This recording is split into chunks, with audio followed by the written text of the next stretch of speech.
Hey guys, welcome to another episode of The Vinyl Den, your channel for record collecting by record collectors. I'm Nick. Today, I'm talking about some terrible album covers.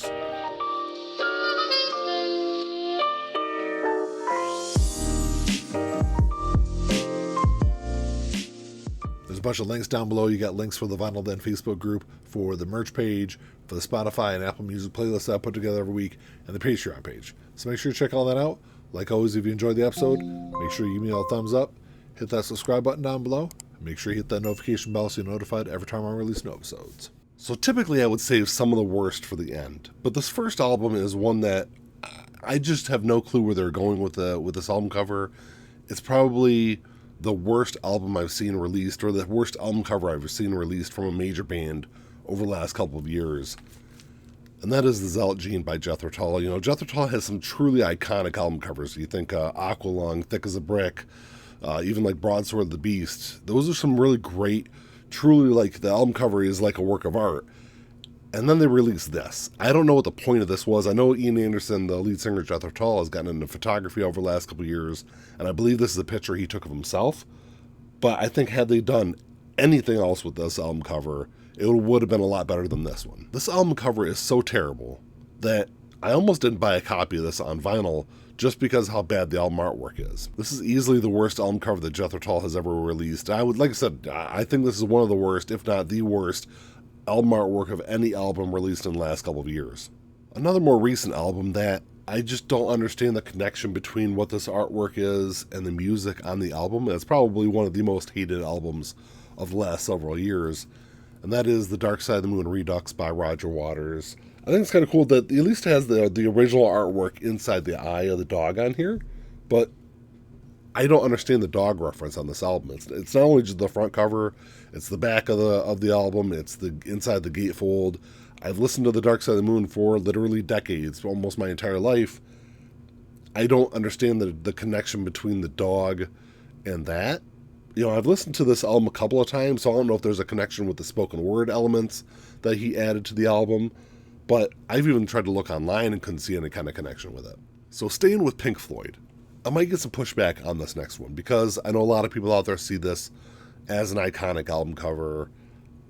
It's just kind of strange to me, I guess, but the album is Atom Heart Mother. I mean, I know, like I said, I know this is an iconic album cover. Everyone knows this album just by seeing the artwork. But it's a cow out in the field. Like, there's nothing really to it. You know, I don't know what the point of it is. I guess that's kind of the thing I come back to is I think the album artwork should, like, have some kind of connection to the music on the album. And with a lot of these, there really isn't. And when you're a band like Pink Floyd, you've got so many iconic album covers, whether it's Animals, The Dark Side of the Moon, The Division Bell, even going back to the beginning with Piper at the Gates of Dawn. So many were like really cool album covers, and then you got something like this. Like, and I grant that this is not the only really bad one in Pink Floyd's catalog. More is a terrible album cover. Ummagumma is in that category also. But this is one that is looked on as an iconic album cover, and I've just never really understood it. Whenever bad album covers are discussed, this next album seems to always come up. They're a great band. They're one of my favorite bands of all time. And maybe this album isn't great either. Maybe that kind of plays into some of it.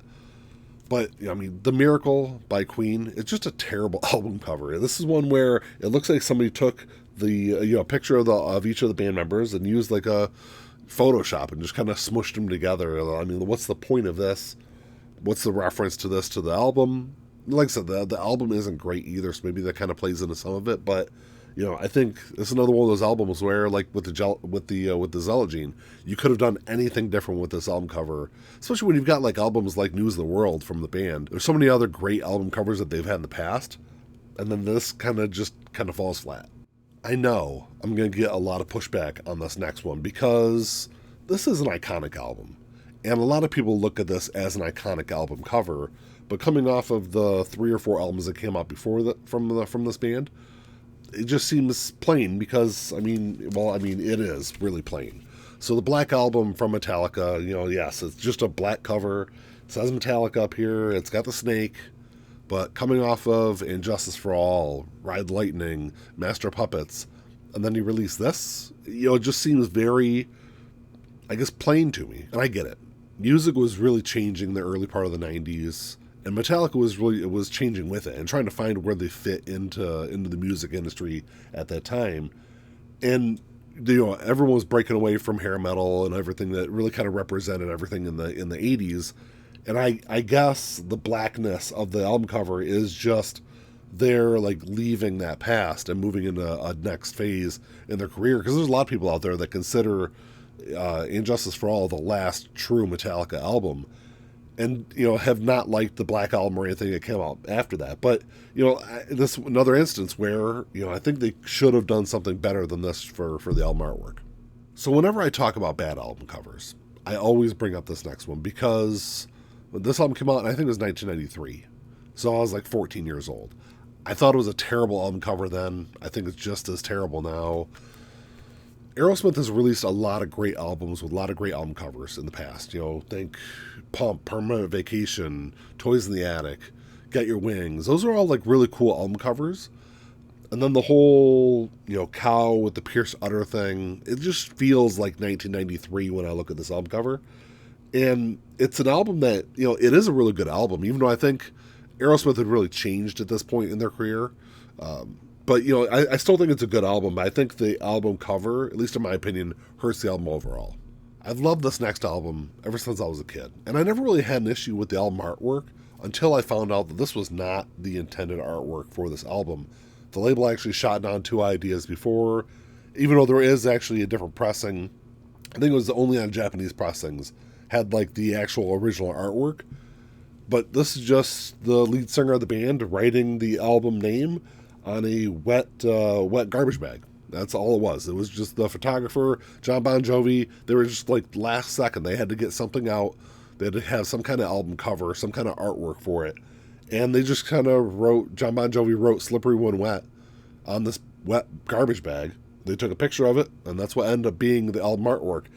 And if you know the story behind the name of the album, this really doesn't make any sense. The Japanese pressing artwork makes a whole lot more sense than this does. And I get it. In the middle part of the 80s, a lot of stores here, at least here in the U.S., weren't going to put an album on their shelf with a picture of a half-naked woman on it.